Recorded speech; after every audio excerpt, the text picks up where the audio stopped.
మరియు కోదండ గారు మరియు ఆచారి గోపాలాచారి గారు వారికి పూలమాలలు వేసి శిబిరాన్ని ప్రారంభించాల్సిన కోరుతున్నాం. ఎందుకంటే ఇది ఒక 70 రోజులైతే అది ఒక మంచి రోజు చెప్పచ్చు. ఎందుకంటే ఉపాధ్యాయులు ఈ 70 రోజు నిన్నటి రోజు పని చూస్తే 11 మాత్రమే ఆదోని దిగ్విజయంగా సంపూర్ణమైన కాబట్టి ప్రజలను నేర్పుతున్నాం. వలసల బతుకులు ఆపాలంటే జిందాబాద్ జిందాబాద్ జిందాబాద్ జిందాబాద్ అంటే విద్యా వైద్యం అందాలంటే నీళ్లు నియామకాలు కావాలంటే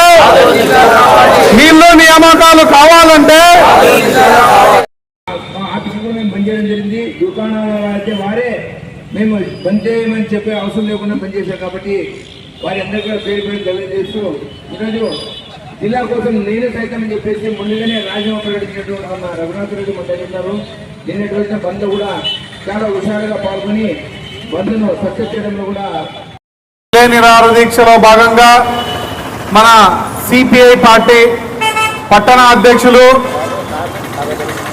పట్టణ కార్యదర్శి వీరేష్ గారి ఆధ్వర్యంలో ఈరోజు సిపిఐ పార్టీ వాళ్ళు రిలే నిరాహార దీక్షలో భాగంగా మేము సైతం అని చెప్పి ఈరోజు కూర్చోవడం జరిగింది. ముఖ్యంగా ఈరోజు ఈ వేదిక మీద కూర్చున్నటువంటి ప్రతి ఒక్కరికి పేరు పేరున ధన్యవాదాలు. ఎందుకంటే 71వ రోజు వంతు కింద మీరు కూర్చోవడం అనేది గర్వకారణం. అదేవిధంగా ఈరోజు ఆదోని జిల్లా కోసం 71వ రోజుకు మనం చేరుకోవడం జరిగింది. కానీ ప్రభుత్వం మాత్రం ఇంతవరకు దిగి రావడం లేదు. నిన్న జరిగినటువంటి బంద్ సంపూర్ణ విజయం సాధించామని చెప్పి జేఏసీ వాళ్లకు తెలియజేస్తా ఉన్నాము. ఎందుకంటే ముఖ్యంగా ఆదోని పట్టణంలో ఉన్నటువంటి ప్రతి వ్యాపారస్తుని పేరు పేరున ఈరోజు నేను అభినందిస్తా ఉన్నాను. ఎందుకంటే సంపూర్ణంగా స్వచ్ఛందంగా ఒక్కరు కూడా ఆ దుకాణము తెరవకపోవడం అనేది ఎంతో గర్వకారణము. అంటే ఆదోని జిల్లా ఒక ప్రతి ఒక్కరిలో ఎంత బలంగా ఉందనేది ఈ రోజు నేను అందరూ చూపించడం జరిగింది. ఆదోని వాసులే కాదు, మంత్రాలయం అయితేనేమి, ఎమిగ్నూర్ అయితేనేమి, కోడుమూరు అయితేనేమి, పత్తికొండ అయితేనేమి, ఆలూరు అయితేనేమి, అన్ని నియోజకవర్గాల్లో పెద్ద ఎత్తున చాలా ఘనంగా బంద్ను పాటించారు. ముఖ్యంగా మంత్రాలయంలో గౌరవ ఎమ్మెల్యేగా 5,000 మందితో పెద్ద ఎత్తున ర్యాలీ చేయడము ఆదోని జిల్లా కోసము ఎంతో సంతోషించదగ్గ విషయం.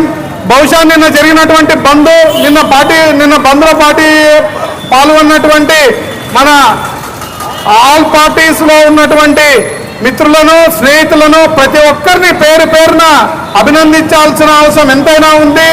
ఈ రోజు నిన్న జరిగినటువంటి బంద్ను చూస్తే ఆదోని జిల్లా సాధించామేమో అన్నంత ఆనందాన్ని ఈరోజు మనసులో కలుగుతా ఉందని చెప్పి కూడా ఈ సభాముఖంగా తెలియజేస్తా ఉన్నాను.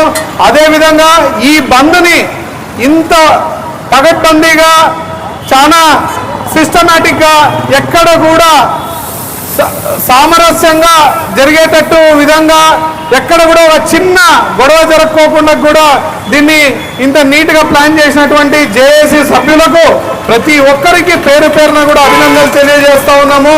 రాబోయే రోజుల్లో దయచేసి ఈ విధంగానే ప్రతి ఒక్కరి మద్దతు ప్రతి ఒక్కరి సపోర్టు మనకు ఉందంటే మాత్రం మనం ఖచ్చితంగా జిల్లాను సాధించే విషయంలో వెనక్కిపోయే ప్రసక్తే లేదు. ఆల్మోస్ట్ మనం జిల్లాను సాధించుకుంటామనే ధైర్యం కూడా మనకు ఈరోజు గుండెల నిండా కనిపిస్తూ ఉంది. అదేవిధంగా ఈరోజు జేఏసీ సభ్యులైతేనేమి ఇతర పార్టీలతోనేమి నిన్న సాయంత్రం చర్చిస్తే అందరూ చెప్తున్నటువంటి విషయం ఆదోని జిల్లా ఈ ఆకాంక్షను ప్రతి ఒక్కరు రోజు రోజు బలపరుస్తున్నారే కానీ ఎక్కడ కూడా ఒక ఇంచు కూడా వెనక్కి ఎవరు వెళ్ళట్లేదు. దయచేసి ఈరోజు ప్రభుత్వాన్ని ఒకటే కోరుతా ఉన్నా, ఈరోజు ఇక్కడ ఉన్నటువంటి అధికార పక్షంలో ఉన్నటువంటి తెలుగుదేశం ప్రభుత్వాన్ని అలాగే బీజేపీ పార్టీని జనసేన పార్టీని మిమ్మల్ని నేను ప్రత్యక్షంగా కోరుతా ఉన్నా, ఈ 5 నియోజకవర్గాల్లో ఉన్నటువంటి మీ ఎమ్మెల్యేలు మీ పార్టీ నియోజకవర్గాల ఇన్ఛార్జీలను అందరితో మీరు ఒక సమన్వయం చేసుకొని ఒక రౌండ్ టేబుల్ కాన్ఫరెన్స్ పెట్టి వీలైతే జేఏసీ వారిని ప్రతిపక్షాలను కూడా పిలవండి. అందరి యొక్క సలహా సూచనలు మీకు ఖచ్చితంగా ఇవ్వడం జరుగుతుంది. దాన్ని ఉద్దేశించి మనం వారిని అందరినీ తీసుకొని ముఖ్యమంత్రి గారి దగ్గరికి వెళ్తే జిల్లాని మనం ఎందుకు సాధించలేమని చెప్పి నేను సభాముఖంగా తెలియజేస్తా ఉన్నాను. అదే విధంగా కాకోకుండా మనం ఏమైతే అయ్యిందిలే ఎవరో పోరాటాలు చేసే వాళ్ళు చేస్తూ ఉంటారని ద్వంద్వ వైఖరితో మనం ఉంటే రాబోయే రోజుల్లో ఖచ్చితంగా ప్రజలు బుద్ధి చెప్పాల్సిన అవసరం కూడా ఖచ్చితంగా ఉంటుంది కూడా అని చెప్పి ఈ సభాముఖంగా తెలియజేస్తూ కావాలి కావాలి కావాలి కావాలి